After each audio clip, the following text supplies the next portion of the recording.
Wittenberg Mountain a long time ago. Two guys in their tent. They're bear hunting up on the side of Wittenberg. The one guy says to the other guy, make sure the safety's on your gun. He checked the safety by squeezing the trigger. The bullet went through his calf. Took out a big chunk. We got up to him, and I wasn't a paramedic then. I was just a critical care, level 3.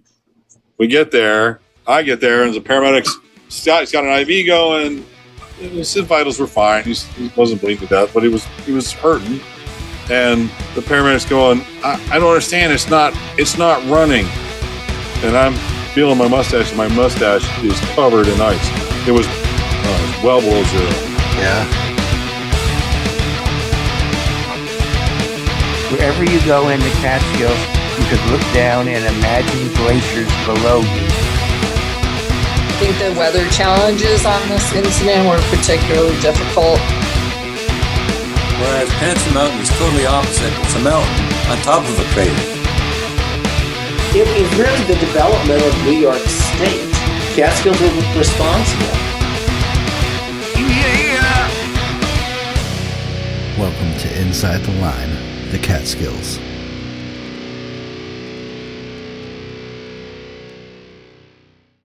So, Ranger Meade, how does it? Do I call you that, Ranger Meade? Is it like a Dr. Meade? I was called Ranger Dave for a long time. That'll work. Okay, Ranger Dave. Good to have you on the show. Since you are retired, I got a big question. Sure. What can you tell me about mountain lions? Mountain lions? In New York State. Yeah. So here's the thing. Every time this comes up, I was out with a guy a couple times on the investigations, and I say a couple of things when someone says, "What's the deal with mountain lions?" First thing I say is, if you see one, shoot it. It's a feral cat. It was chasing songbirds. It's legal in New York State to do that. And then call me, and we'll be on the front page together. The other thing is what do mountain lions eat? And they eat mountain bikers, and they also eat deer, and they drag some of their prey up into trees. So I haven't seen a white-tailed deer hanging from a tree yet. So my personal experience is it hasn't happened yet. But the rumor mill is, it's one of those things that's pretty prolific. Years ago, for fun, one of the campgrounds was talking about they were worried about the black bears, and it's a bear, and it's the ones in the campgrounds are not they're desensitized to people. So I started to joke about you don't have to worry about the black bear. What you really have to worry about is the rhino that got away. And the campers are looking at me like, what? And now I can't stop myself at this point. I go, oh yeah, there's one of those, those preserves where the rich people get to spend a lot of money, and they want to shoot whatever they shoot. Well, there's one of those not too far from here, and there's a property where they have a big picket fence around it. So the guy standing next to me goes, oh, is that by that big fence? Oh yeah, that's that big fence. I go, turns out the guy wanted to shoot a rhino. Well, you can't just bring in one. They brought in 3, and that little fence was, nothing to that little rhino. 3 of them blasted out, and a deer and a couple of emu got away. And now they're going, oh, I saw the emu. I'm like, oh, yeah, see, so I told you a couple of times, a rumor's good when it comes full circle, and people are coming up to me going, so is there any truth to the rhino? Got away. Oh my God. Yeah.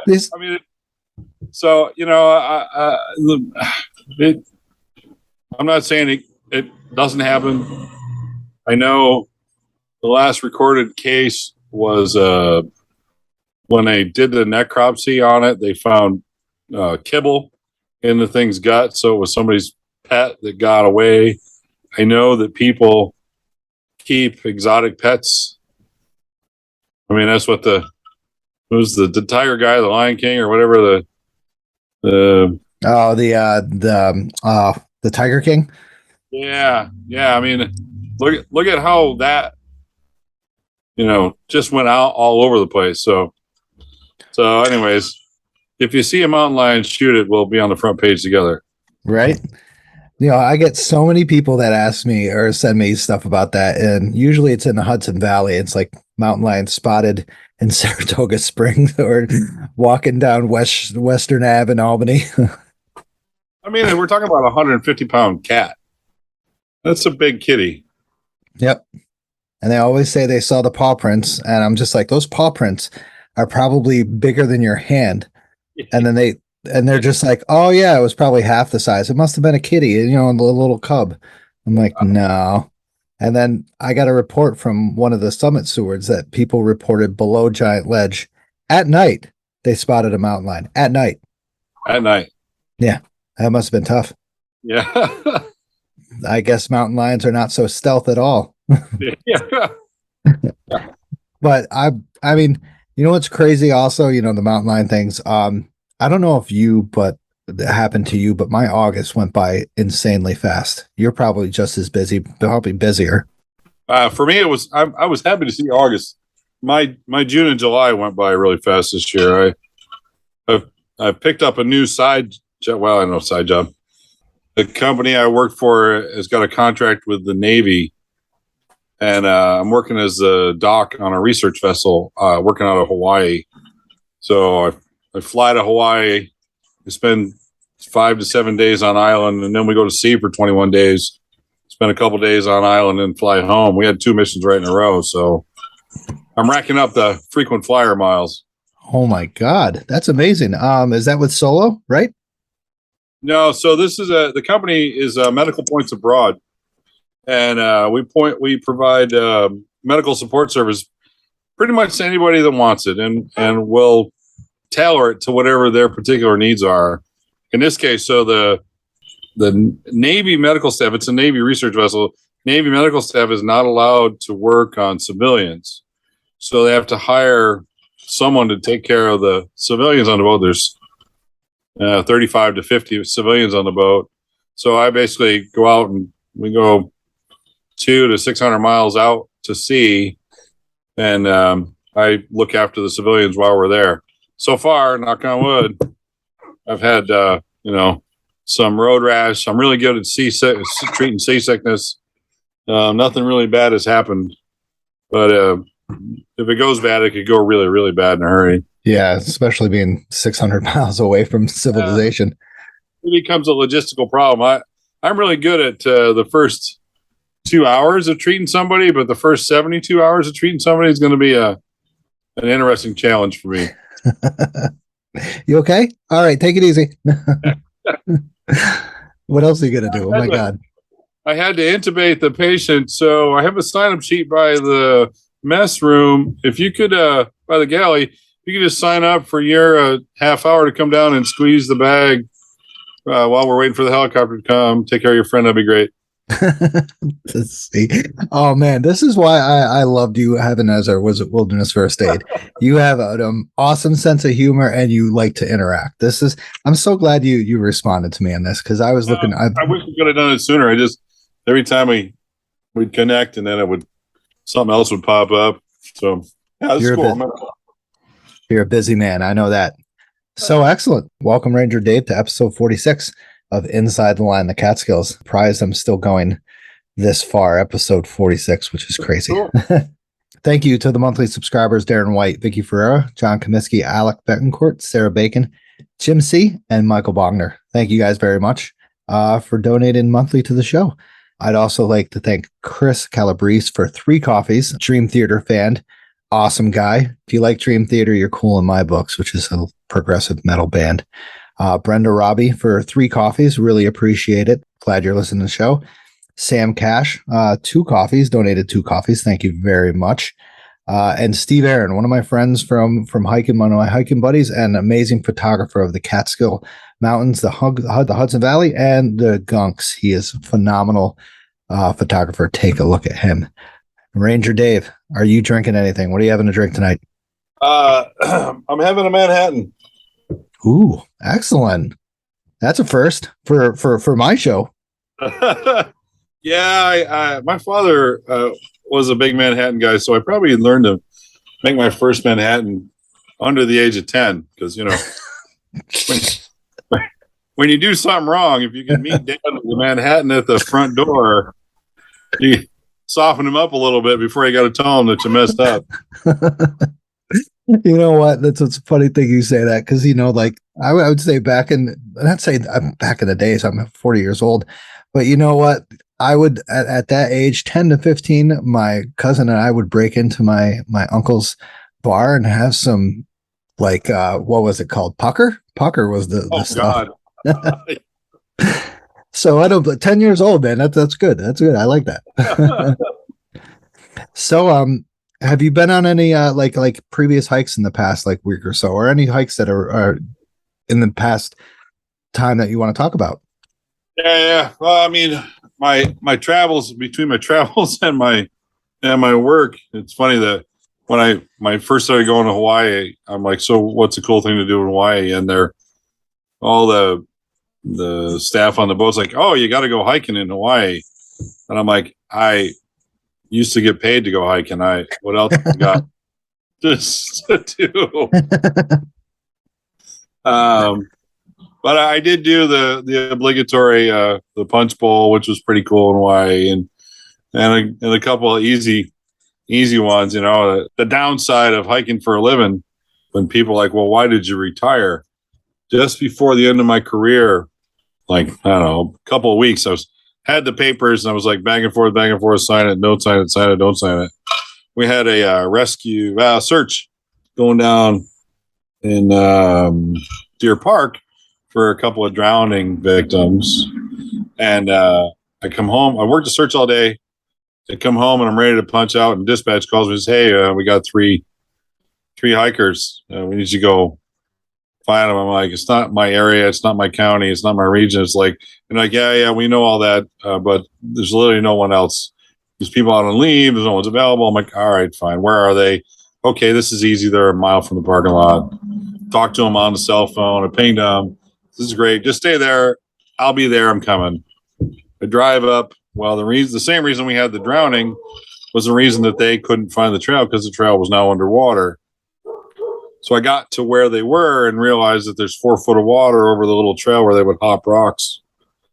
And I'm like, well, I'm not getting them across that. And I said, well, I know there's a big old tree up the stream. Maybe we can get them across that. And this pine tree was just covered in snot, and that's not happening. So now I got to drive back into town to get cell service and call them back and be, hey, I know where you are. Just build a fire, something, get comfortable. I'm coming. But it's a 3-mile hike to you. So I hiked a mile down, hiked a mile back, drove into town, drove back out, hiked the 3 miles out. Here's headlamps and water and cookies. Follow me. Hike them back out to the truck. And by the time I got back to the truck, the Advil had worn off, and the damage to my knees had finally caught up with me. I'm really good I'm fine on flat. I'm okay on climbing. I'm okay on straight down, but that gentle, gradual slope just kills me. Yeah. So I was crying. By the time I get done, I got back to the truck. I went home, curled up in the shower with a big bottle of Advil, and then got back in the truck and went to work to do back to the search. And one of the guys says, oh, I saw you on the blotter, man. You're never retiring. I'm going to go, brother, I got news for you.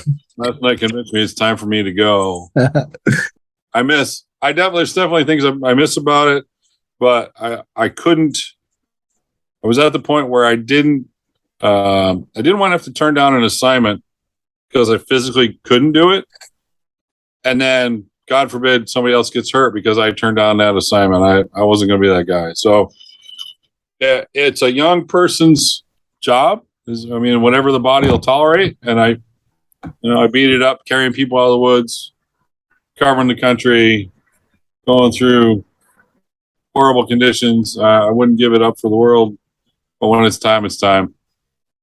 Agreed. That's a great way to say it. When it's time, it's time. And especially with you forest rangers, your goal is to get the person out alive. And if you can't really get yourself out alive, then that's 2 victims right there. So not good. So see, awesome perspective. I like that. Yeah, I haven't really been on any hikes lately. I've been working like you, but I don't work as much as you. So, and I'm not as crazy as a job as you. So I'm trying to think. Work. Huh? I'm retired. I don't work that much. Oh, I mean, if you're going to Hawaii, geez, that's how long is that flight? Oh, it's horrible. It takes me basically it takes me a day to get to Hawaii and a day to get home. Oh, wow. That's rough. I mean, luckily the company I work for takes care of us with.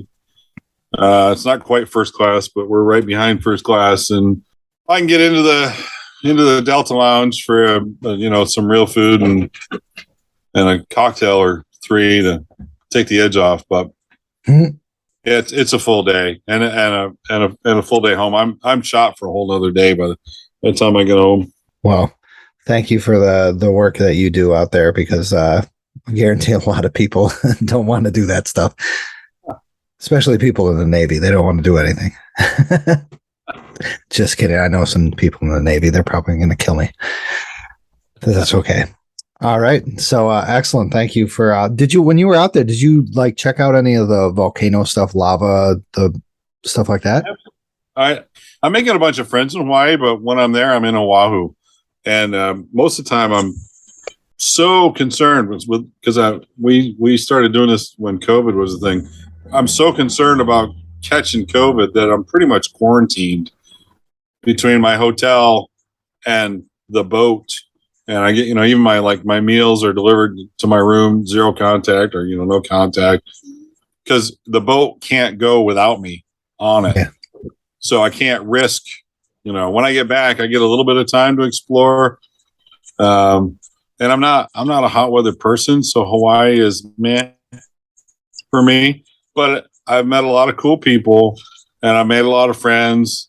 And eventually, I'll take some of my miles and I'll go there just to hang out with the people that I know there. I love the food. The food.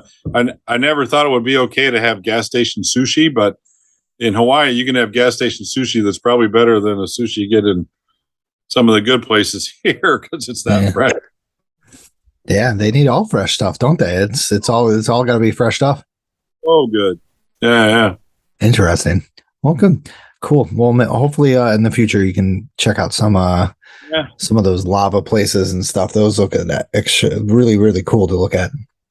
Yeah, a couple of guys on the boat are from the Big Island, and a couple are from Kauai, and they've all invited me. And they're like, when you come back, come and you can stay at my place and drink with me. And so I'm hoping to finally have that pay off here pretty soon.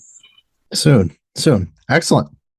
So let's I usually do some Catskill mountain history and stuff and some news. I really didn't find that much news, but I remember hearing about a death on Mount Kabat in New Hampshire. I kind of knew the lady from social media. Passed away while hiking down, I believe. I'm guessing it's got to be a heart condition because it happened suddenly. So her name is Danielle, and our condolences to Danielle and to those rangers and volunteers that helped out with that carry out, because that must have been tough, I gotta admit. So R.I.P. So so let's get on to the guest of the night, retired Ranger David Meade. Let's go. Welcome to the show, Ranger Dave. Thanks. I'm happy to be here. Yeah, it's we've had this going on for a while. We talk back and forth, but I received wilderness first aid class from Ranger Meade a while back, right? Like you said, right before COVID, and wow, I thought, what an interesting character this guy is. He is fun. He is very fun. Other guys will just teach you straight up stuff. 1, 2, 3, 1, 2, 3, 1, 2, 3. Ranger Meade will go far and beyond and teach you other stuff, and then he'll tell of his experiences during those times. I'm pretty sure it was you that was talking about when we were in wilderness first aid, when we were up there, we were talking about getting stung by a lionfish. And you're like, yeah, if someone gets stung up by a lionfish up here, we're all in deep trouble. So I'm like, and this was the time before I even thought about having the podcast. So I'm just like, I remember it's still sparked in my head that this guy was absolutely fun and cool. And I know we'd have a good time on this. And I've been laughing so much so far. And it's only been 26 minutes in. So, Ranger Meade, can you just give a little background about yourself? Doesn't matter what, where you lived, and specifically your times as a ranger. We'll ask a little bit questions about that later, too, as well. Well, let's see. Currently living in Livingston, Manor, New York. Have a degree in forest technology and a degree in wilderness recreation technology and a degree in paramedicine. The degree in wilderness recreation leadership is a degree in camping. My father was really proud of that one. It does turn out I'm in the long at the time I had no idea how much of that stuff I would get to use, but it was about experiential learning, and I use a whole lot of those things in my first aid training, and I used them in my public education over the years. Currently working as a paramedic with Mobile Medic Ambulance, a ALS provider for Sullivan County. I have been with Wilderness Medical Associates for, oh my goodness, 25 years anyways. And I got connected with them because when I first started as a forest ranger, the first aid training was whatever the rangers, each individual ranger thought they needed. I probably had about a year and a half on the job, and I ended up on top of a mountain with a guy who wiped out his ankle, and I was literally treating this guy for 18 hours, probably 16 hours with Boy Scout first aid, and it was horrible, and I just committed myself to never allowing that to happen ever again. Led me down the path. Department made a commitment to standardize the training. We settled on Wilderness Medical Associates. So now every forest ranger in the state of New York is a wilderness first responder or higher. At this point, of course, the retirements are still going on. But at this point, if you come upon a ranger on a rescue and say, I'm a wilderness first responder and Dave Meade was my instructor, there's a pretty good chance that they're going to know who I am. And they'll probably put you to work if you need the help. Let's see. I have chief, ride with the local volunteers occasionally. Have 1.5 ex-wives, 2 dogs. Let's see. I'm working as a contract for a company called ETS, which stands for Embrace the Suck. And we have a contract with the Department of Interior, and I get to travel around the country with them, teaching wilderness first aid to wildland firefighters with the Bureau of Indian Affairs. So that takes me to a lot of cool places. I get to meet a lot of cool people. I don't know. I've done a few other things. Maybe it'll come up in conversation. But I'm retired, which means I'm down to about 25 or 30 hours a week, regular work, and taking in my travels whenever I can. And when I don't have to work, I like to do woodworking, and I ride one of my 8 motorcycles, travel around the country. Wow. Yeah, I did. My schedule screwed me up this year. I didn't get to make it to Sturgis, but I've been to Sturgis the last few years, and that's a lot of fun. Nice. Now, so you're, of course, a retired ranger of the Catskill region. I wouldn't have you on here if you weren't a retired ranger of the Catskill region. How long were you a ranger, and what location, what region were you in? So I was a ranger for 28 years. I started out in Orange County and then moved over to Sullivan County, and I worked the southern edge of the Catskill Park for the first 10 years, and then moved up into the Slide Mountain. Was part of my area, Denning, Will Weemock. I had Mongut Pond and Beaverkill Valley campground were in my area. The Beaverkill Valley was part of my patrol area at the end. So it's kind of I worked a lot between the Catskill Park and the Delaware, Pennsylvania border for most of my career. You become a forest ranger. When I became a forest ranger, I always had visions of getting back to the Adirondacks because that's where I spent most of the summers growing up. And it's funny how things work out. Life gets in the way. Once you get the job, you figure out what parts of the job you really enjoy. Turns out I really like fire, and to do fire in New York State, this is the part of the state where it gets more action than any place else in the state. I probably, at one point or another, to put fires out, I've set fire to more of New York than most of the ranger force combined. Wow. The Catskills receive more like wildfires than any other part. Southern Catskills and the Schwangunk Ridge, between the Schwangunk Ridge, the Schwangunk Valley that goes from Kingston all the way down to Port Jervis, Bear Mountain. We're Region 3 is the 6 counties: Dutchess, Putnam, Orange, Ulster, Westchester, and Rockland. We don't do much in Westchester and Rockland, but we do a lot of stuff in. There's a lot of stuff that burns in Orange County. There's a lot of stuff that burns in Sullivan and Ulster County. Well, is that because you think of the not educated people? I'm going to say that in a like a very nice way. Not educated, quotation marks. Like the Schwangunk Ridge is a fire dependent community. It historically burns every 40 to 60 years. And even less in some of those areas. That pitch pine, laurel, rhododendron, blueberry habitat, and that's just the way it turns over.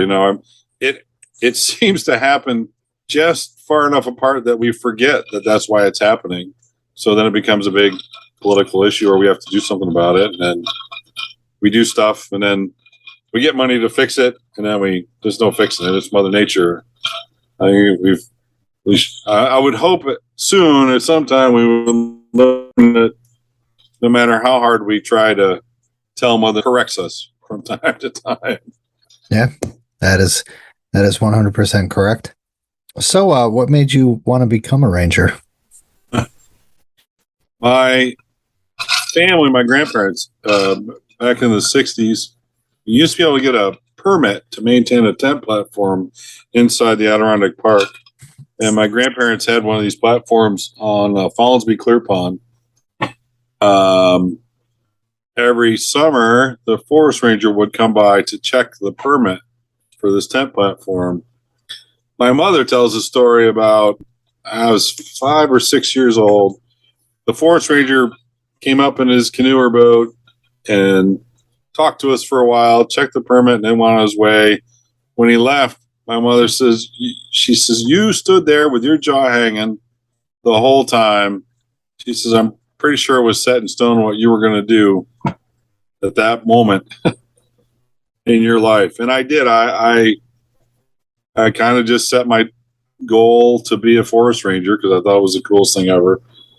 My degree, my wilderness rec degree, when I got that, I did it with the intention of getting the prerequisites included so that I could go to Wanakina to the forestry school.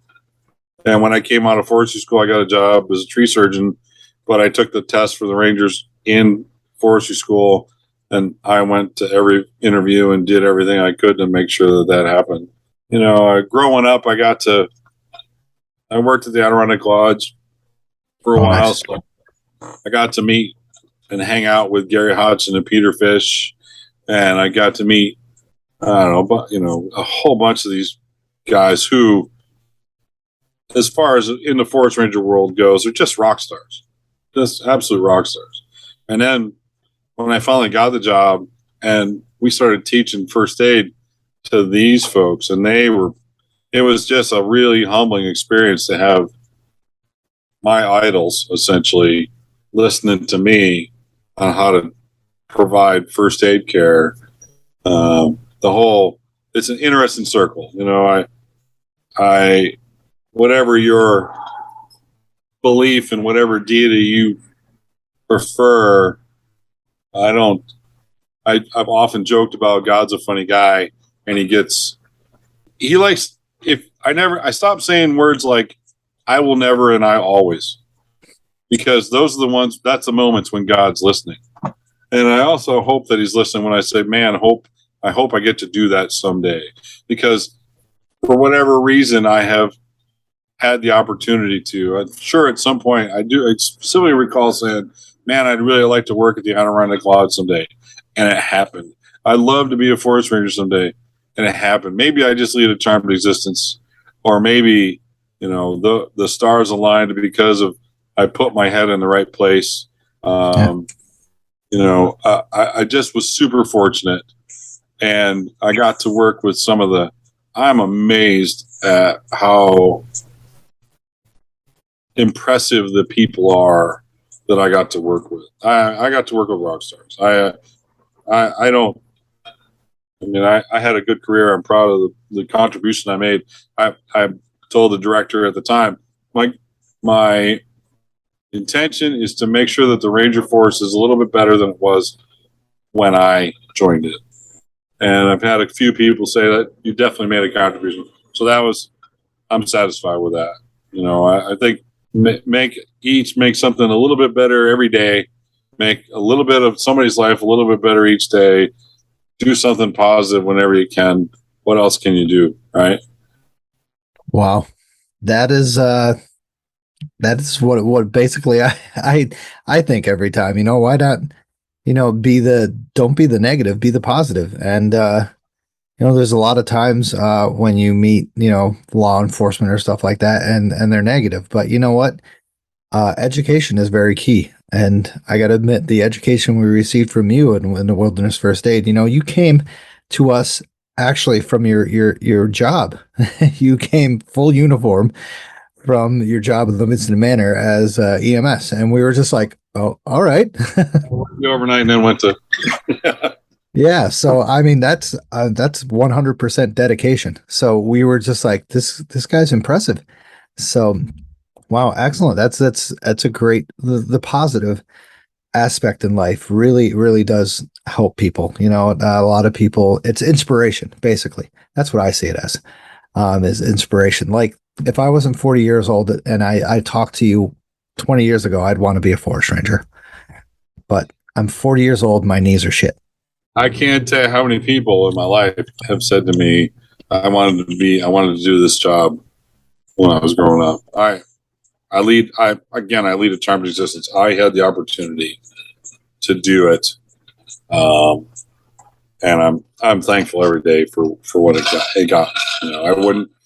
I'm sure I would not have been a paramedic if I hadn't been a forest ranger, because I was allowed to do some of those things on ranger time because they needed me to be at a certain skill level to teach first aid at a certain skill level. You can read a book and then tell people about diabetics, but if you've treated 200 diabetic patients, now it's much easier to talk about and have an exchange with my students about what it's like to treat a diabetic. I know a lot of stuff is straight from the book, straight from the PowerPoint. And like you hopefully you experienced, it sounds like you did. We have a bunch of material teaching points we have to hit, but I'm really trying to lead my students through a conversation about the topic. And then the other thing I do is, and of course I have ADD a little bit, so it's really easy for me to get caught up in the story and get off on a tangent. But I learned early on in my teaching, in fact, I stumbled onto it. At the beginning of my teaching career, I would stand in front of the class and have a full-on flopping sweat anxiety attack and try to figure out I had to come up with a technique to get over that. I don't know where it came from. I mean, everyone says, oh, tell a joke. Okay. But there's only just they'll only get you so far. When you've got 8 days worth of things to talk about, you need more than eight days worth of jokes. Turns out I can find 8 days worth of jokes, but it took me a while to get there. I found stories and events and patients that I could talk about at the beginning of the topic.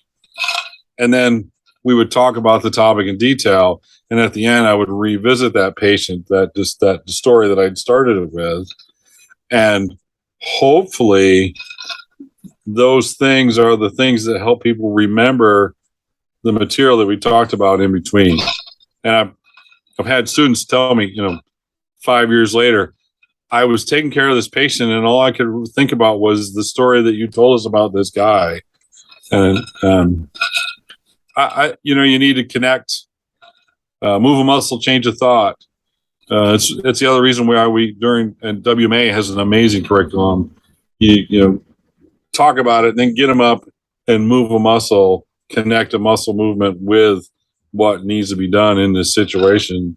I think that's why the whole program is as successful as it is. I mean, that's the experiential learning model that so many people laughed about or laughed at in the 60s and 70s, and is now a pretty well established, in my mind, a pretty well proven approach at teaching. Well, real life experiences really help. I mean, you're not going to, like you said, going from pinpoint to book and stuff like that, people are going to lose interest.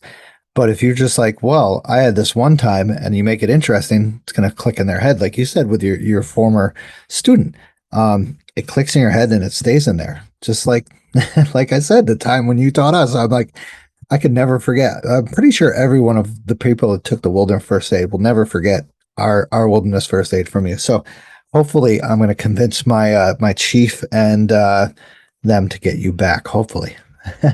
I'm available. Good. We'll get you back then.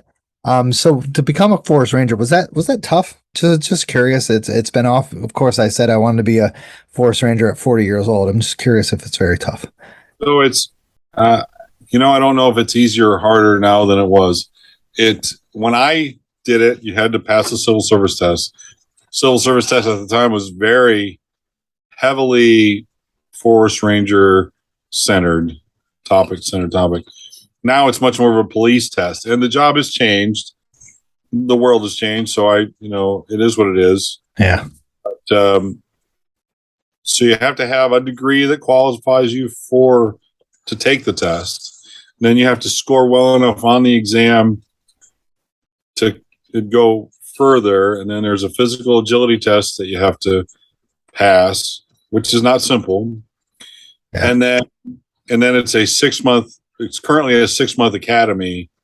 And in fact, the Rangers actually, after the 6 month academy, for over the next year, they come back and take classes to fill in some of the other things that aren't part of a typical police academy. And now the Rangers all are actually certified police officers. When I started the job, we were peace officers. And I showed up to the New Paltz office after getting through all that other stuff, the physical and the agility test and that stuff. And I showed up and they handed me the keys to a truck and they handed me a big pile of equipment and they handed me a stack of maps and says, okay, go learn your way around your district, but don't do anything because you don't have a gun yet. You're not a police officer yet. You're just a ranger. You're just a guy. And then I was on the job about a month and they sent me to the corrections academy to learn how to be a peace officer. Then they sent me to New Jersey to get my fire training. Then they sent me to Pennsylvania to get my basic institute. In one respect, I wouldn't give it up for the world because it got me the job and I learned, it was my path. But it took me 5 years to get the training that the Rangers get now in 6 months. Oh, wow.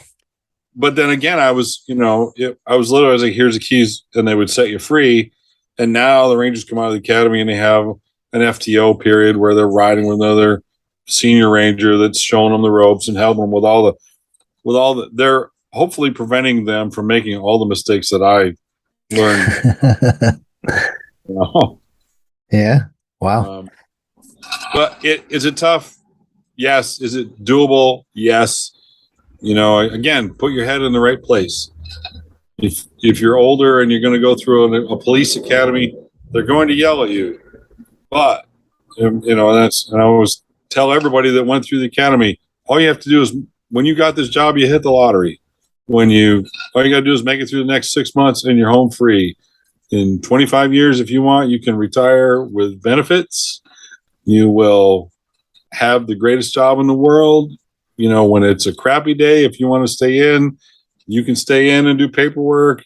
If you want to go for a hike, you have a bad day, you want to go hike for a hike tomorrow, you can go for a hike tomorrow and they're going to pay you to hike. Occasionally, they're going to ask you to do things that are, that you don't want to do. I stopped in quick at the fire down in Kerhonkson and Ellenville. I stopped at the command post because I know a bunch of those folks, and I stopped in and I said hi real quick to a whole bunch of them. And like, oh, where you going? We're hanging around. I'm like, I know that you folks are working. I just stopped in to see some friends, say hi, and be right on my way to get right back out of here. But those folks are still doing the job. They're away from home. My wife was really good about our phone. My phone would ring, and she says, your voice would change. You nod, you do whatever, and then I would hang up, and she would say to me, "Where are you going, and how long are you going to go? How long are you going to be gone?" What do you mean? She goes, "We've been doing this long enough. I know when the phone rings and you say those things, you're gonna, well, I'll be gone for a week or 2 weeks or whatever." And the crazy thing is, in fact, it's one of my side projects. I'm trying to write a book about stories, life in Incident Land. You leave whatever your day-to-day life is about, and you go to some other part of the state or the country, and for up to 15 days, you live in this artificial world where the most important thing going on in that incident is what you're taking care of. It could be a fire, it could be a surge, could be, I spent 30 days in Hoosick Falls installing water filters because the governor of New York decided that was a priority project. I didn't know that rangers knew anything about plumbing, and some of us did, and some of us didn't, but I know a whole lot more about it now. Once you're used to that, you almost look forward to visiting Incident Land. And I just had a conversation with one of my friends. When it ends, or especially if it ends shorter than you anticipate, there's a big letdown. And all of a sudden when you're not in Incident Land, you miss Incident Land because of for lack of a better example, I feel like maybe in the military, the military folks are in their part of the world doing whatever their life is, and then they get deployed to wherever, and they're very connected to the people. They have very personal relationships in that obscure environment. And then when it's over, they go back and they're expected to go back to the real world. For me, when I would leave Incident Land and come back home, my wife she knew not to, she gave me 24 hours to sort of reset myself. Yeah. I come back from, it's funny, this is one of those conversations I had with the folks on the boat. And I'm away from home for a month, and I'm living in hotels, and I'm going out, I'm eating in restaurants. And when I come home, all I really want to do is hang out on my back porch, grill something, cook for myself, right? But when I walk in the door, I'm like, "Hey, honey, what do you want to do for dinner?" And she says, "Let's go out to dinner." And I've learned that the thing that you want to do the most is probably not the right answer. Go to dinner with her, take care of your family, and then the next day cook at home, because otherwise your family's they give you the opportunity to go and do those things that you enjoy and work, but you're doing those things to support them, and then you have to do whatever it takes to maintain that relationship when it's over. Yeah. And seeing the family will reset it too as well. It'll get you back on track of your normal life. Exactly. Yeah. So let's get into the deeper stuff when you were a ranger as the Catskills. Any crazy scary times? I mean, 28 years, you probably have some crazy experiences. Like scary times, maybe a loud mountain lion jumping on your back or something. I have run for my life for fire. I have shot at. I wrestled with bad guys. You know, I say it's the benefit of having ADD is I'm very in the moment at the time, and then I let it go. When the new folks come on the job at the ambulance, I get this question a lot. Wow, what's the craziest thing you ever did? What's the worst thing you ever did? And I, you know, where they're like, oh, I'm bored here. We got to go we're looking for hot jobs. And I tell them, I says, if you expect to have any sort of longevity in this business, don't go looking for bad stuff to fill your brain up with, because you only have just so much space in there. When the new EMTs are like searching for, you know, what's the worst thing you ever did? I'll go, well, let's be clear. Let's talk about this for just a minute. On a scale of 1 to 10, 9/11 happened on Tuesday night, and I was in the hole on Thursday night looking for my friends. So there's my 10. And it normally gets really quiet in the ambulance. And then I use that as, again, I'm not trying to, I don't want shock value. I try to avoid that conversation altogether, to be honest. But then it gives me an opportunity to say, okay, so again, let's talk about this. If you expect to have any sort of longevity in this business, there's some things that you need to do early on. I didn't have the support system in place that I do now to manage those things. And it took me a long time because the industry didn't support it the way we do now.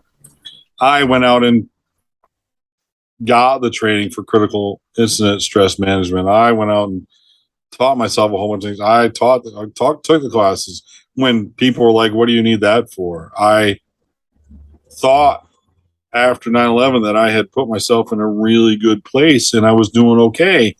And then it occurred to me that it was 3 years after the event and I still wasn't sleeping through the night. So I had to make some life changes. I gave up caffeine and alcohol for a whole year. Thank God I've returned back to the caffeine. But I had to make some legitimate lifestyle changes. And sure that I mentioned it at some point during your class, I offer it up to every one of my students. 3, 4, 5 years from now, if you're on a bad call and you don't know what to do with the information that you've been forced to see, you can call me, the Critical Incident Stress Management Foundation. I have an 800 number. If I can't help you over the phone, get you on the right path, I can find you someone somewhere in the country, then we'll help you. It's free to first responders. You know, I've had the phone call a couple of times.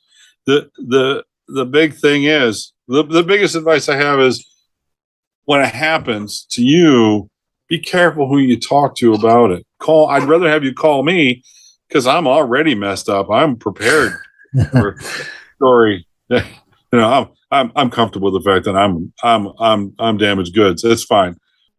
But I'm prepared for the story that you're about to tell me. Your family is not. So what I don't want you to do is come home and then cause more damage to your family. You need to edit that tale, that story, that your vision of whatever happened, but you need to find someone who's prepared for the images or those things. It's kind of a interesting recent event. I have a young man who came to work for the ambulance. He was 17 years old when he graduated from EMT class, was doing his ride time with us and literally waiting until he turned 18 so he could go to work for us. Day after his 18th birthday, he's working on the ambulance. As 18-year-olds go, very, very mature young man. He's got a ton of potential, but he spends a year with us. He goes to paramedic school. He's now a paramedic. He's not even legal to drink yet, but he can push morphine or fentanyl into a patient for pain management. So now he works for us for a couple of years. Now he's finally 21. He's just said, okay, I finally have a little direction. I think he's going to go back to college. He goes to college now, and it's freshman orientation time. And he starts to meet the freshmen that are going to be his classmates. And he calls me that night and he goes, I don't even know how to talk to these people. He says, they're just, I had to say to him, I says, you understand, you need to understand a couple of things. One, you prematurely aged yourself by injecting yourself into this industry at such a young age. And there are things that you have seen that if you tell these freshmen in high school or college with no life experience about them, it's going to be very upsetting for them. He goes, oh, they're going to cry. I go, they very well will. And I says, and it behooves you to not share those stories with them because you don't want to cause more damage. You need to learn how to edit those. But you have, again, like I said, you've prematurely aged yourself by exposing yourself to things. And if you want to have longevity in this business, you need to find a way to manage that information. Do things that keeps yourself healthy and make sure that you have a support system in place so that because we're all over. Somebody just recently says, oh, you've probably seen it all. I'm like, I am 58 years old and I have not seen it all. And I don't claim to see it all. And I don't want to see it all. I mean, I can tell you just recently I had a couple of calls where when it was all said and done, I'm using my coping skills to manage them. Like, I don't even know how to process what I just saw. I'm just going to let it go. I'm going to try to let it go. I'll probably joke about it, right? But holy cow, just when you thought you're getting up there in seeing it, something surprises you. Yeah. What it comes down to is this: you need to put in place a way to keep yourself healthy. And if you are overwhelmed, unlike the old days when it wasn't okay, you need to understand it is, one, okay to feel the way you're feeling, and two, okay to ask for help. But you need to be careful or cautious about where you get that help from, because you don't want to cause more damage in the process. Did I answer that question, or did we just go on one of my? It was, we did go off on one of the things, but you know what? That was a perfect example of the times of then and now. Back then, I'm not 28 years retired, but back then it was suck it up, buttercup. And now it's basically you have the resources to adapt to what you've seen or what you've done. Get that help. Now, to be clear, I'm not suggesting safe spaces because I'm not convinced that that's. Yeah. Well, no. Yeah, I totally understand.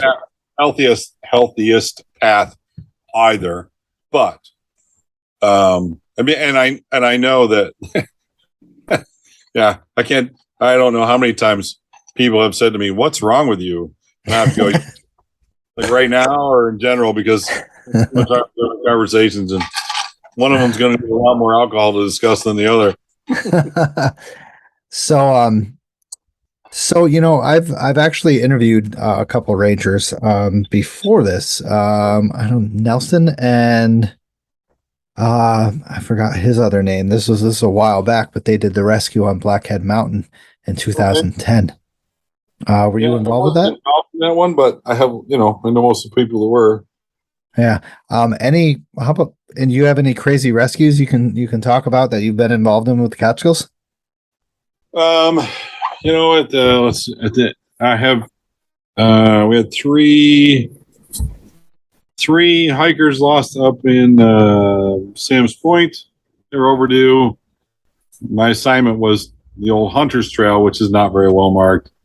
And I lost the trail, and I'm like, okay, well, I know that the carriageway's at the top, so I just have to go over the top. Well, it took me through an old blowdown, which means I'm climbing up over a tree and over the next tree and over the next tree. And it was tangled up enough that I got on the radio and said, hey, this is my GPS. if you don't hear from me in an hour, start looking for me here. I think there's pictures of me on my Facebook page of the girl that in the Sam's Point fire that she was legitimately trying, but you take a everyday office worker and put extra layers of Nomex on them and put them in harsh conditions and tell them to swing a tool all day long. She was done. She was trying to hydrate and she was done. So we fly out there. We land the helicopter in a really cool spot. We fly out there, and everyone's out there going, "Oh, we got a carrier. We got a carrier," and it's along the face. So it's going to be just a horrible, technical, dangerous kind of carry. And I was, hang on, let me see what we can do. So we put an IV in her and squeeze 1,000 into her, and then magically she's up and she's walking, and I'm like, perfect. We walk her to the helicopter. We get her in the helicopter. We put the headphones on her, and we're talking. I go, "Hey, ever been in a helicopter before?" She says, No. I says, "Well, it's only my second time, and the first time was the trip over to pick you up." And she's looking at me kind of nervous, and I says, "Pilot, it's his first week, but I'm in. I think he's doing a great job." And we get her on the other end, and I hand her off to the ambulance, and then I go over to the Ellenville Hospital to follow up. And she had to, as soon as she hit the ER, she had to pee, and she actually beat me to dinner in the firehouse. Good job with her. Yeah. I don't know. I mean, again, this is my ADD. We rescued a fisherman. That's a pretty good one. We rescued this guy fly fishing down in the Mongop River, and in the beginning there were scheduled releases, and then 1 tube or 2 tubes for the kayakers and the canoers. This guy was fishing, just was not paying attention to the release date, so he's out in the middle, and they went from no water to 2 tubes, which brought the water up in about half an hour from ankles to waist deep. So he's there hiding behind a rock, just hanging on for dear life. Myself and another ranger, we get there, we gear up. I go out to him, get a life preserver on him, get a rope on him, and I'm like, okay, just gotta let go and float over, and the rope will bring you right to the shore. And he's got a death grip on this rock, and he's not going. And I look over, thank God, trust the rangers I'm working with. Look over the ranger and kind of do the eye thing, and then I see him take the tension on the rope, and he pats his head, which is all clear. And I literally I elbow the guy in the middle of the chest to pry him off the rock. And he floats out into the river and just floats into the shore. Nice. Yeah, it was one of those moments. It's like pretty satisfying. The guy's crying on his way over. oh yeah. We had one night. It was beginning of deer season, and it had freezing rain. I mean, there was probably a half an inch of ice on everything. We had several volunteers that work with us all the time, but it was one of those nights where you turn your headlamp off and you cannot see your hand in front of your face. So, and every time a tree branch would break over, it just would echo. The ice would be dancing off the glaze of everything. At one point, a tree breaks and it's. This one volunteer, he's in my pocket going, "What was that?" I'm like, "Relax, man. We'll be fine." So we find this guy, and when we get to him, he had burned up his money and a piece of paper and all of his money, $200, trying to start a fire. Wow! And he's crying. He's hugging us and he's crying. "Oh my God, I thought I was gonna die out here." You're wearing hunting clothes. Okay. Well, we get him out of the woods. We get him to his buddies. And his buddies were like, "Oh, we were so worried about it. And you're so on top. Oh my God, we're so happy to see you." And he's like, it's no big deal. Just night in the woods, So I grab a hold of one of his buddies and goes, "You can do whatever you want with this information." He's crying like a little pussy. I wasn't using the word. Wasn't the word I used. But he's crying like a little bitch. Now, anything involved in like the winter time? I mean, you said you were over in Slide Mountain area. That's got to be at least one or two times where somebody has been caught in a risky situation. Oh, I have stepped off the snowmobile and gone up to my armpits in the snow.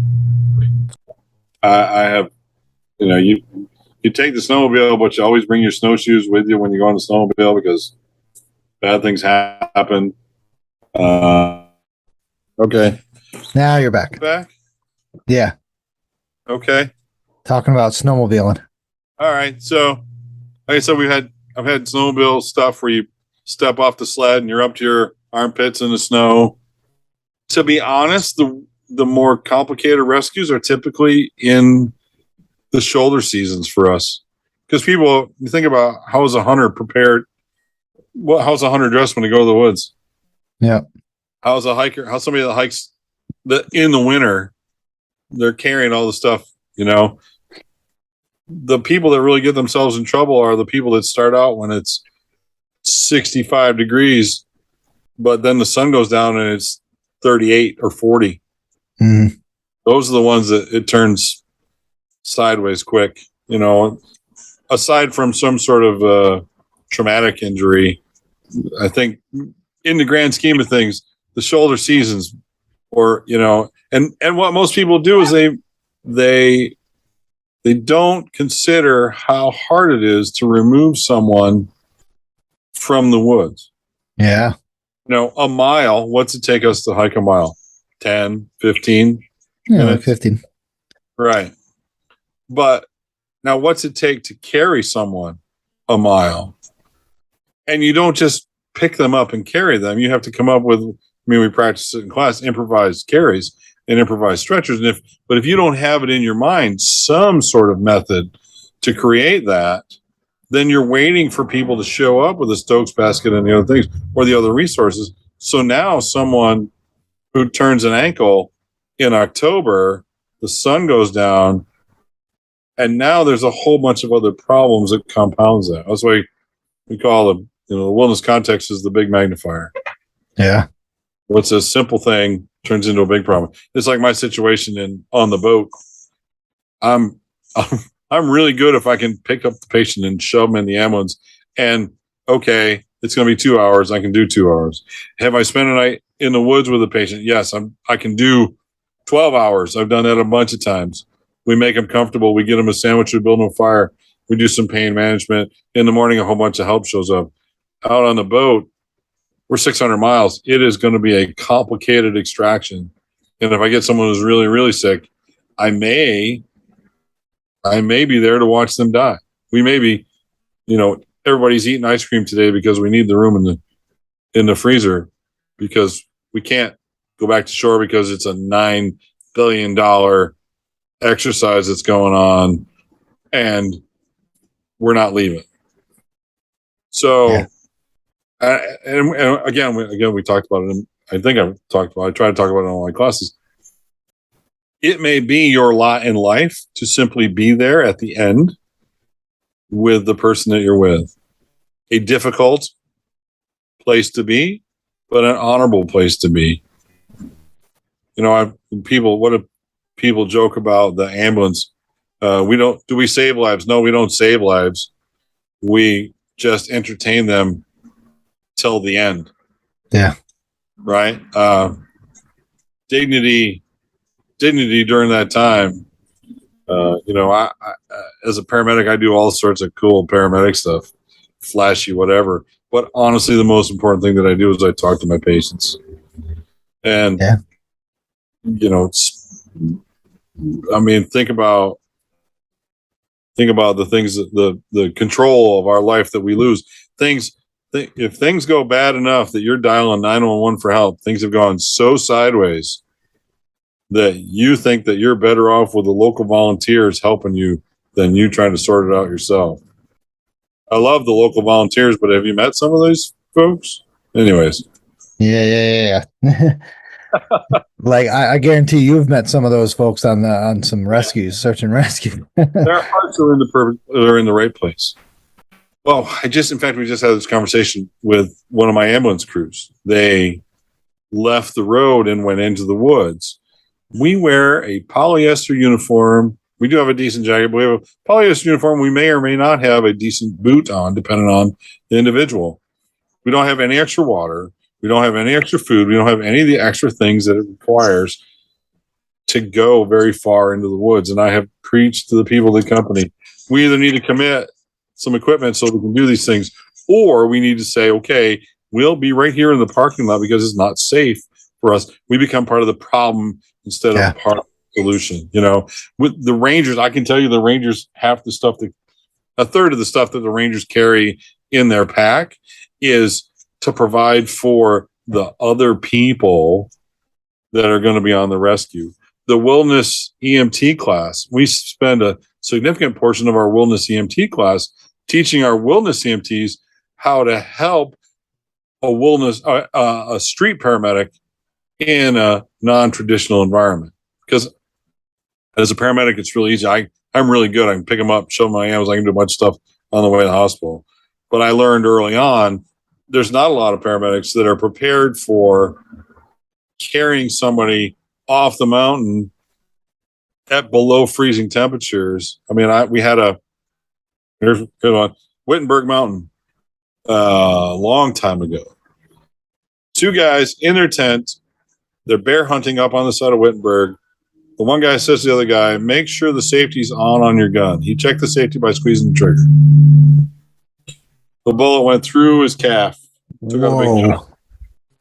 We got up to him, and I wasn't a paramedic then. I was just a critical care level 3. We get there. I get there, and the paramedic's he's got an IV going. His vitals were fine. He wasn't bleeding to death, but he was hurting. And the paramedic's going, I don't understand. It's not running. And I'm feeling my mustache, and my mustache is covered in ice. It was well below zero. Yeah. 14 degrees below zero. And he goes, I don't understand. It's not running. I'm like, it's frozen. No, it's salt water. I'm like, bro. he grabbed the IV line and was like, the glow sticks when you crack them. That's what I'm doing. Here, let me show you a little trick. We got to get all the air out. We're going to do this. We do this. Then we're going to put it in there, and this is what we're going to do. But if they've never worked in that environment, it's totally alien to that, So, yeah. And I was like 2 of us hikers with a bunch of volunteer firefighters. And, we were scouring besides the roads and stuff like that. And all of a sudden, one of the guys, breaks out and starts smoking cigarettes. And we're just like looking at him. We're like we have our backpacks on. We have full water. We have food. We have, I had a shelter, and this guy just smoking a cigarette. And of course they're not trained for this type of stuff. Maybe some of them are. And this guy must have been pushing 60, 70 years old too. One of my very first fires, I'm going up the trail. I'm trying to find where they're working. I find a big pile of Indian cans. This is how old this is. Big pile of Indian cans. It's not even butter bags. And they're all empty. And they're just laying on the side of the trail. And then I start to see turnout coats laying on the side of the trail. And one of the turnout coats has a guy underneath it, draped over a rock, and he's like, I'm like, why are you wearing that turnout gear? It's a forest fire. It's our policy. We have to. I'm like, all right, well, you might want to revisit the policy because it's a different world. Yeah. But I'm not bashing, maybe a little bit. I'm not bashing fire. They're really good at cutting cars in half, putting the fire out in the house, running in and rescuing the baby and bring them out, and I'm one of the professional firefighters I know, structural firefighters I know, we teach in the same venues quite often, or speak in the same venues quite often. So we have this running joke about, he'll make a joke, he'll point to me and go, yeah, I see the Rangers are here. Yeah, got to watch them because they'll start a fire in the living room, put out a fire in the kitchen, and I learned pretty quickly I need to come back to this. So my response is, well, I mean, what kind of a man has to trap a fire inside a house before he'll fight it? Let it out in the yard, let it run around a little bit, make it interesting. It's a totally different environment. It's like our EMTs and our paramedics. Firehouse EMT is really good at a little bit of the job, the things they get to do. I have doctors come to my the very same class that you took. I have doctors in that class regularly. And the doctors are completely out of their element. And I tell them, Doc, I am really good at from the moment the bad thing happens to the doors of the ER. I know a few things that you're doing inside the ER, and I'll help you with whatever I can. But man, this is once I get them through the doors of the ER, if they got a pulse and they're breathing, touchdown for Davey. After that, this is doctor stuff. If you need me to take them from your hospital to that hospital, I'm okay at that too. If I'm on a scene of a car accident and someone walks up to me and says, "Hi, I'm a doctor," I'm like, "Great. What kind of doctor?" Because I get podiatrists and pediatricians and whatever. You're not an emergency room doctor. You're out of your element. My mother was a nurse practitioner, and she and I would argue all the time. It's like, "Oh, well, I can." I'm like, "Mom, they don't need a pap smear. They don't need. There's no pericare class in paramedic school. I don't know anything about those things, or I know very little about those things, and I'm not bashing it because what you do is very important in the environment that you work in.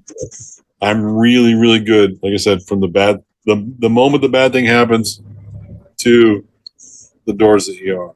And then, and honestly, the most important things that I do in all those things, aside from, the flashy paramedic, cool, whatever, the important things I do is I stay calm. Yeah. At least on the outside. And I create a calm environment so everyone else around me, or I create that calm environment so everyone else can function the way we need them to function. Exactly. I get everyone in the right direction. I can make an assessment of the patient and we can get them from point A to point B. That's what it comes down to anyway. Yeah. And that's why we have you guys for like ICS incident commands and stuff like that, because you guys know how to line your ducks in a row, and you guys know how to keep everybody calm, and you guys know how to get everybody in the right state of mind to lead this rescue or lead this mission and stuff like that. I think that it's one of those underutilized things as far as the Rangers is we embraced Force Rangers embraced incident command system long before anyone else. When we started doing it, it was us and Michigan and Georgia and California and the Park Service or Forest Service, one of those. We realized that was the future. And then in 95, when we had the big fires in Long Island, and we did what we were doing at the time, and then the governor back then, Pataki, says, this makes total sense. And he was the one that signed a proclamation and said, from this point forward, everyone in New York State is going to be using the NIMS instant command system. I to this day, I don't think that we've embraced it to the level that it really needs to be. In my classes, I preach, you have to have a meeting. And I have preached to when I was a field training officer, I would preach to my new Rangers. You need at least 3 Rangers at every incident. 1 Ranger talks to themselves. 2 Rangers have an argument. 3 Rangers have a meeting. You have to have the meeting. Yeah. Otherwise it's just, you're having an argument or whatever. Yep. Everybody's going to scramble. Everybody's going to argue about who's here, who's there, who's leadership. That's the alpha dogs, whatever. And that's probably one of the most amazing things that I used to watch with the Rangers. And I learned it early on myself. Thank God. I go to an incident and you'd have people in the group, new volunteers, like, well, what about this? What about this? What about this? and I went to tell the volunteers, okay, my job right now, today, is this block of woods, and we're going to do the best job we can on this block of woods. Tomorrow, I might be the incident commander. I might be the operations section chief. I might be the division soup. But today, my job is this little piece of woods, and we're going to do the best job we can. I'll take your concerns, and I will make sure they're passed up. There's a process to do that, but you stay in your lane, stay in your sandbox, whatever you want to call it. You know,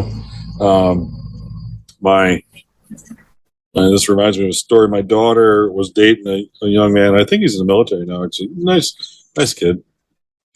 It was a motor vehicle accident right here in town. He was part of the volunteer ambulance corps, and I showed up as the AOS provider. There was another paramedic on the scene with a fly car. It was a hit and run. The guy was a pedestrian truck. He's hit and he's thrown a long ways. So when I get there, I can see just the mayhem. It's just panic and anxiety, and everybody's trying to figure out what to do. And I did what I do. I walk in. I kept my voice calm. I started to give some direction. You can't order people. You really have to give them direction. Directed some people. Let's do this. Let's do this. Let's do this. The outcome was fixed. When it was also the point of the story was this: when it was all said and done, the young man came back to my kitchen. I went to work. I was at work. He came back to my kitchen. He was telling a story to my daughter and my wife, and he was. And we talked about it afterwards because he definitely needed to process what he had seen. He says to my wife, "Holy crap! I don't know how he does it. He's one cool MF." He strolled in there. He says, "You would have thought he's just walking across his lawn, picking up." He says, "Okay, let's do this. Let's do this." He says, I don't know how he does it, you know? And I guess it didn't occur to me. I mean, I suppose it gets reminded of that sort of thing every so often. That is so critical. If you're spun out, you're making the situation worse instead of better. And being the calm voice, being the one notch down from everybody else and then continuing to bring it down, that gets people on path. You know, what's the thing? Slow is smooth and smooth is fast. Yeah. Right? Yeah. I mean, there's a lot in there. Yeah. That's a good way to say it. Definitely.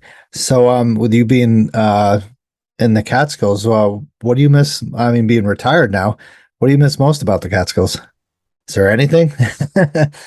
There's some amazing pieces of property, little jewels. Not going to give them away. Don't give them away. Don't give them away. Yeah, I'm not going to talk about them on the internet because I watched the Blue Hole travesty. And that's you there? Yeah, definitely. I was just like, oh God, that was horrible, that place. So upsetting.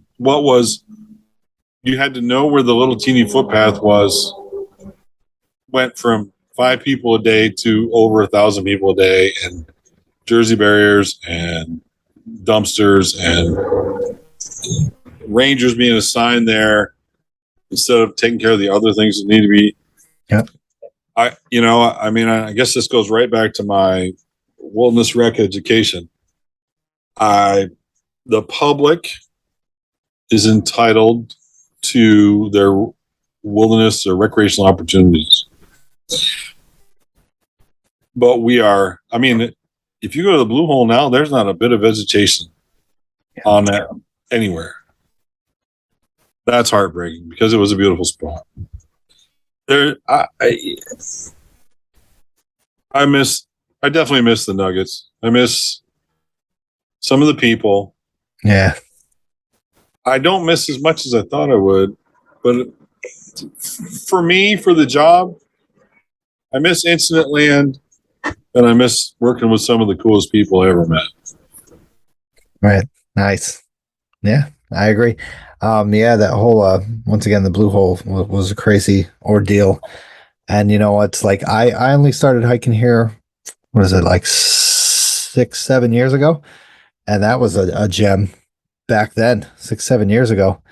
And you know what really stinks is a lot of people don't understand that it's just they're uneducated. They come up here thinking this place is just another area that can be cleaned up, you know, from other people. So it's very unfortunate, but you know, I understand. I was one of those people that, you know, would be like, get them away, but they're just uneducated. And that's, you know, that's what the Rangers are there for. And that's what you guys help out with, is education to the people. And, you know, once it gets in their head and it gets going, then hopefully they'll teach others that can tolerate the use.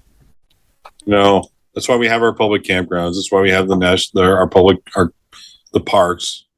Oh, but in fact, when the Blue Hole started to become an issue, we were directing people to Minnewaska and to these other places that were designed to tolerate higher volumes.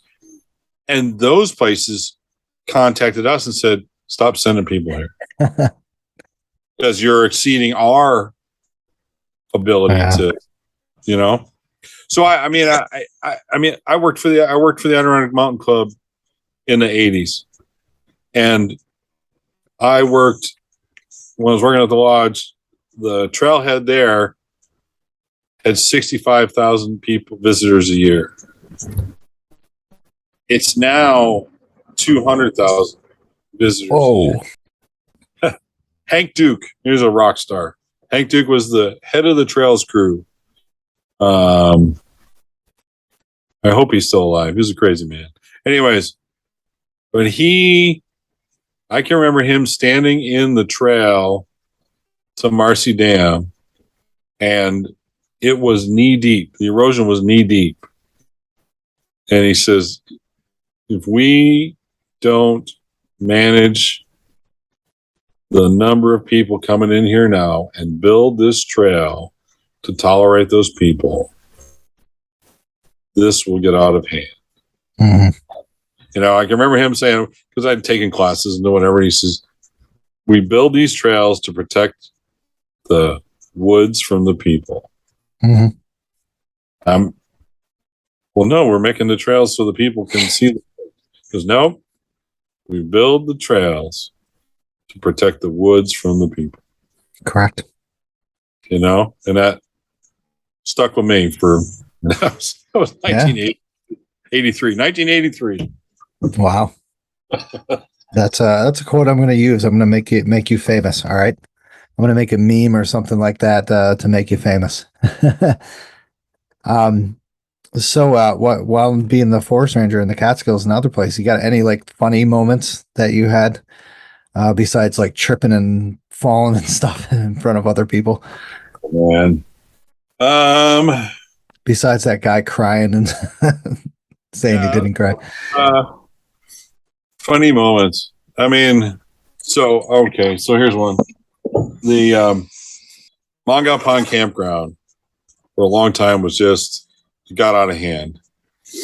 And what we discovered was that if we, whatever your politics are, Giuliani's quality of life policing, we adopted that principle.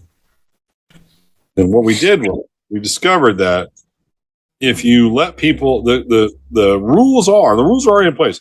The rules are you can't check in after 9 o'clock, and quiet hours are at 10 o'clock, and no more than 2 cars in the parking spot. There's rules in place. So once they started to let those people break 1 or 2 rules, then they're kind of obligated to let them break a few other rules. So we clamped down. We said, okay, that's it. You don't get in after, you don't get in after 9. Quiet hours at 10 o'clock. Let's start by strictly enforcing that. And it turned the campground from a party place back into a family campground. So what would happen was, because the campers learned, okay, you can't set up after 9 o'clock. So 1 or 2 people would go there and set up all the tents. So the tents were set up and the campground was set up, but people would come in after 9 o'clock, I'm like, no, my site's already set up. I just gonna go in and go to sleep. So this guy comes in, this carload comes in. He's like, no, I'm like, and I'm standing by the gate and I'm watching the caretaker. He's like, you're already set up? Yeah, no, we're already set up. I'm like, it's something, for whatever reason, something told me there's some BS going on here. I'm like, if you're going to get kicked out if you break the rules. No. Okay, fine. I got really good at walking around in the dark at the campground. So park the truck, turn the headlamp off, go for a walk in the campground. As I'm walking through the loop, here's this guy who just told me that everything is set up. He's setting up his tent. And he says, well, as he's setting up, he says to his buddy, watch out for and his eyes scan across and he makes eye contact with me and he stops talking. I'm standing there. And I look at him and go, watch out for the what? I go, watch out for the what? He goes, watch out for you. I go, that's right. Okay. Pack up your stuff. You guys are out of here. Did they ever give you any like hard times during those? Oh my God. In the campgrounds, I would use a soft sell approach between 10 and 11. After 11 o'clock, we would become more aggressive about it. And because I don't want to mess up their weekend. I don't care about any of those things. Yeah. But you reach a point where you're messing up the people around you. Right. So I'm trying to think, maybe it was early on in my career. Someone said, ticket or teach. And sometimes, because our job is education. Yeah. Sometimes people need a ticket to learn. So you either give them a short lesson and a ticket, or you give them a long lesson and a warning and send them on their way. But I'm trying to think, oh my God. I hope the statute of limitations is passed on this one. Anyways, I had a campsite that there's a bunch of young guys that had partied all night long. Now, for whatever reason, the camp staff didn't call us. So I get a call at like 4 o'clock in the morning. There's only just so much I can do at this point, but I'm pretty sure the campground, I've got stuff that I can write tickets for and we can kick them out. I get there at 6 a.m. They're all hungover and the campground is a mess. I wake everybody up. They're all hungover, so it's not like they're a combative crowd. And I get IDs from everybody. Now I have one guy who's 21 and everyone else is 18 or 19 years old. And there's a bunch of alcohol there. And the campground's a mess. Now my job is the DC job. My job for the DC is to protect the environment and protect the recreational opportunities in the campground. So that is my approach when I'm going to do enforcement. So I tell them, you guys are kicked out. You're evicted from him. I need you right now to clean this campsite up perfectly. They had rice for dinner and it was all over the ground. I'm pretty sure they picked up every grain of rice. They were so, and I says, when you're done, you meet me up at the booth because I'm going to be writing your tickets up there. So they show up. And I take the 21-year-old and I put him in handcuffs. I put him in the front seat of my truck and I say, you stay here. And I go back and I explain the situation to the 18-year-olds and 19-year-olds. I'm like, you're getting a ticket for failure to maintain a clean and sanitary campsite. And you're getting a ticket for underage possession of alcohol. Which at the time the department had a push on that particular charge. Then I go back to the truck and I have a conversation with the gentleman who's 21 years old, who's obviously the charges for him are endangering the welfare and contributing to delinquency.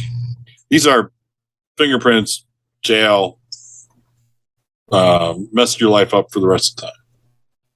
Now, how many of us didn't drink underage? I mean, it's a rite of passage, right? So I tell him, I says, here's the deal. I have a year to come and arrest you for these tickets. I'm not going to charge you with that. I'm going to charge you with failure to maintain a clean and sanitary campsite. You're not going to come back to this campground and bother these people for a year.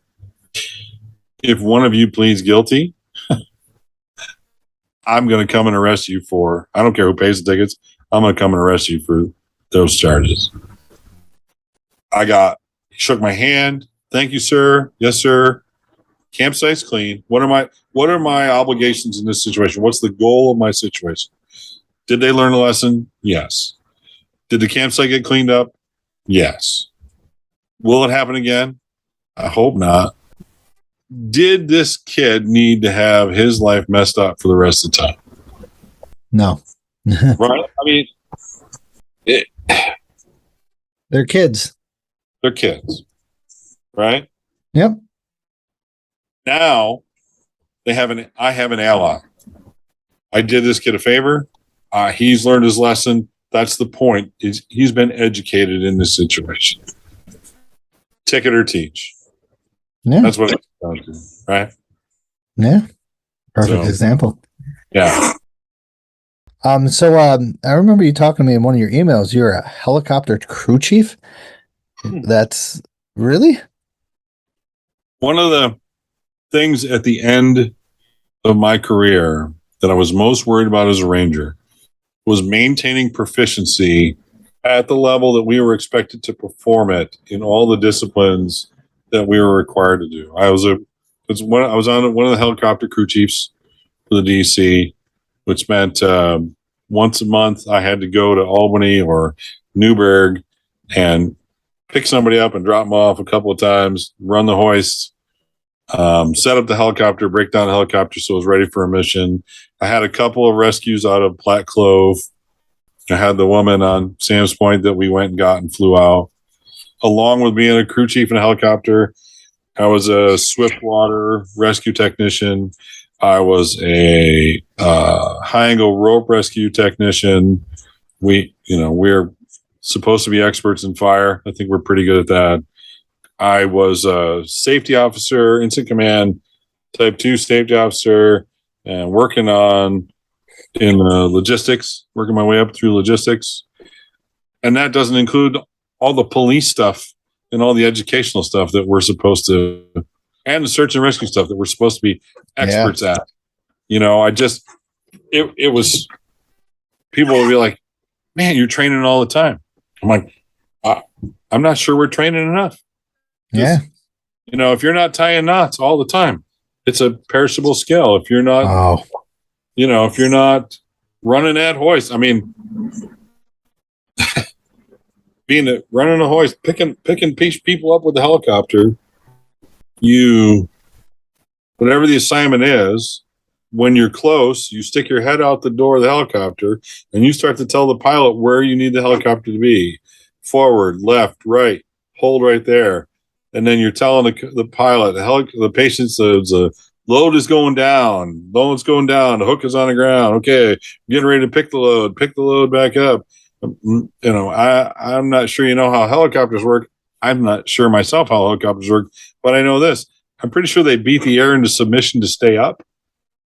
The helicopter pilots say there's this thing called the Jesus nut on top that seems kind of important to me.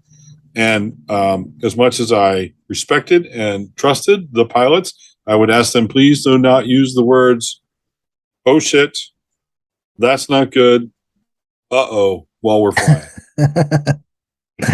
Well, yeah. I mean, let's not talk about freaking knots. You're correct about knots. You use it or you lose it. I'm horrible with knots. And actually our next drill is going to be about knot tying. I gotta freshen up on that crap. As a rope rescue technician, I got to go to a class with Reed Thorne. Reed Thorne, if you're not in the circle, you don't really know the name. But when it comes to crazy, insane rope rigging, this is the guy. You know, in our little circle within the Rangers, there's the rest of the Rangers are operating at this level, and I'm operating way above them. And I spent 5 days listening to Reed Thorne talk, and I was functioning way above where I'm comfortable. I mean, we would spend the morning just tying knots, and then in the afternoon we'd go and find a new spot to rig how to pick somebody up 4 different ways. It would take 8 of us to carry all the hardware in there to set up the. Yeah. I mean, it's just, and then I would leave there and I'm thinking, I think I learned a whole bunch there, but I don't know. Reed Thorne taught me 24 different ways to tie a bowline. Yep. Amazing. But again, you know, if you don't, I've got pictures of them. I probably could tie 3 of the 47 different bowlines that he showed me. There's a couple of them that stock and I used, but it's perishable, you know. It is. And to function at that level is difficult. Yeah. My other job just sent me a text. I'm not ignoring you. Here we go. Oh, that's okay. No, good. They want me to go to Washington in October. Oh, Washington State? Yeah. Oh, that sounds fun.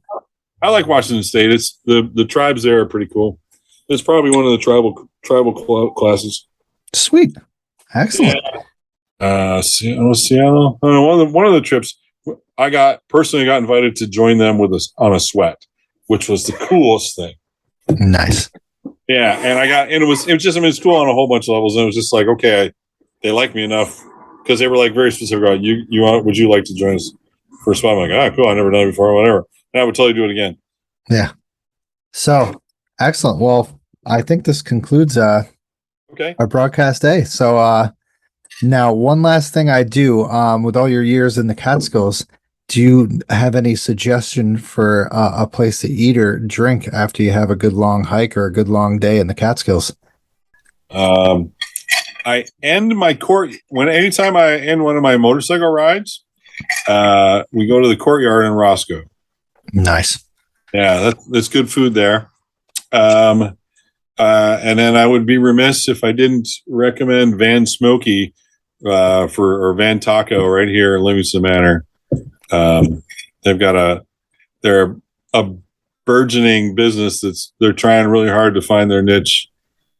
I think they're getting there. They're close. I will plug them in on that. Okay. Definitely. That's good. Yeah, that's post hike. I always call that post hike brews and bites. My friend Mary T suggested it just to get the locals in on that. Yeah.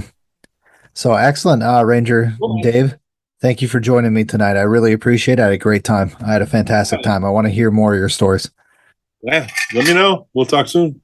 All right. Well, have a good night and enjoy your time out in Washington. Thanks. Be well. All right. You too. Bye. Bye. Thank you for listening to the show. If you enjoyed the show, subscribe and throw down a review on Spotify, Apple Podcasts, or any podcast platform that you use. You can also check out daily updates of the podcast and my hikes and also memes on Facebook, Instagram, Twitter, and the official website of the show. This isn't a goodbye. This is a see you later. Hopefully.